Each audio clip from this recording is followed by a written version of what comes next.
Jika kita seharusnya bertemu di taman besok, katakanlah jam 3, ya, dan kemudian saya datang 1 jam terlambat, dan kemudian kamu berkata, kenapa kamu terlambat? Dan saya bilang, oh, karena saya sedang menunggu, kau tahu logam-logam di mobil saya untuk bersatu, dan plastik-plastik, dan kain-kain untuk datang, dan kau tahu mengatur diri mereka sendiri dengan cara tertentu, dan bensin datang, kamu akan melihat saya. Bagaimana kamu melihat saya jika saya katakan hal itu?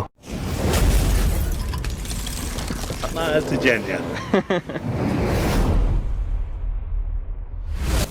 Ya, itu tergantung. Jika itu cara kamu biasa bicara, saya akan Tidak. katakan ya itulah dirinya.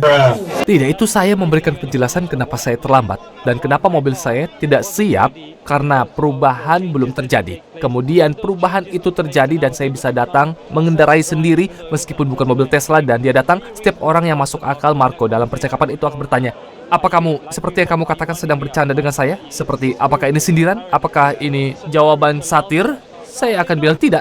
Dan alasan kenapa kamu akan sampai pada kesimpulan itu adalah kamu akan berkata karena hal-hal seperti itu, desain seperti itu tidak mungkin terjadi dengan sendirinya. Demikian pula, jika kamu pergi dan memiliki seorang anak, lalu masuk ke dapur dan anakmu ada serangkaian langkah, ada toples kue, dan anakmu memegang sepotong kue di tangannya dan turun dari tangga, dan toples kue ada di sana, dan kamu bertanya pada anakmu, apa yang kamu lakukan? Dan mereka bilang, oh, kayu datang dengan sendirinya dan membuat tangga, dan kemudian karena ketika dua hal itu terjadi secara alami, kamu berasumsi berdasarkan pengamatanmu, berdasarkan logika, berdasarkan pemahamanmu.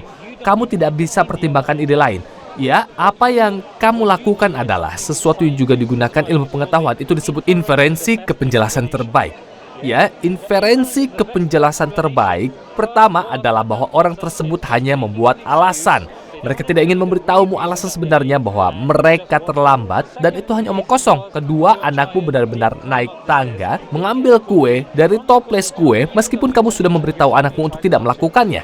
Dan yang ingin saya sampaikan, Marco, adalah jika kamu mulai membuka dirimu terhadap kemungkinan bahwa hal-hal bisa terjadi begitu saja tanpa struktur, tanpa adanya desain, hidupmu pasti akan menjadi absurd, ya kan? Kamu tidak mengikuti apapun yang kamu lakukan dalam kehidupan sehari-harimu, yaitu kamu menginferensikan hal-hal ke kemungkinan terbaik, ke probabilitas terbaik. Itu satu-satunya cara kamu bertahan di sini, dan kamu akan terus bertahan. Jika kamu mulai menyeberang jalan dengan asumsi bahwa mobil hanya akan, tahu kan, menjadi asap dan mulai mengalir, kamu tidak mempertimbangkan itu sama sekali karena kamu percaya pada desain, kamu percaya pada tatanan, kamu percaya pada penciptaan, dan yang kami katakan adalah, lihatlah, kamu percaya pada hal itu dalam setiap aspek kehidupanmu. Kenapa tidak? Iya. Ya, Mengapa tentu. berhenti sebelum mencapai alam Dan yang semesta? kami katakan adalah bahwa jika kamu kemudian mengekstrapolasikannya ke penciptaan, itu inferensi ke penjelasan terbaik. Penjelasan bahwa ada sang pencipta berbeda dengan segala sesuatu yang terjadi secara sembrono, seolah-olah ada alien atau ada ini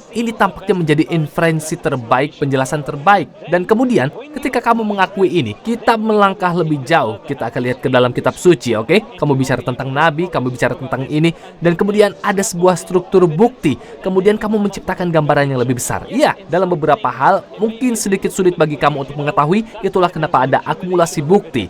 Dan itulah semua yang saya bilang, Marco, bahwa lihatlah, ketika bicara tentang hal lainnya, kamu bersikap tidak adil. Kamu tidak percaya segala sesuatu muncul dari ketiadaan. Kamu tidak akan duduk diam jika rekening bankmu itu kosong. Akan tetap kosong jika tidak bekerja dan menyetor ke dalamnya. Jika tidak ada yang punya stick dan tidak ada yang memukul bola biliarnya, bola-bola itu tidak akan bergerak. Kalian tidak bisa hanya berdiri di sekitarnya dan segelas bir di tangan dan menganggap bahwa segala sesuatu akan terjadi. Itu tidak berfungsi seperti itu. Lalu kenapa alam semesta bisa seperti itu?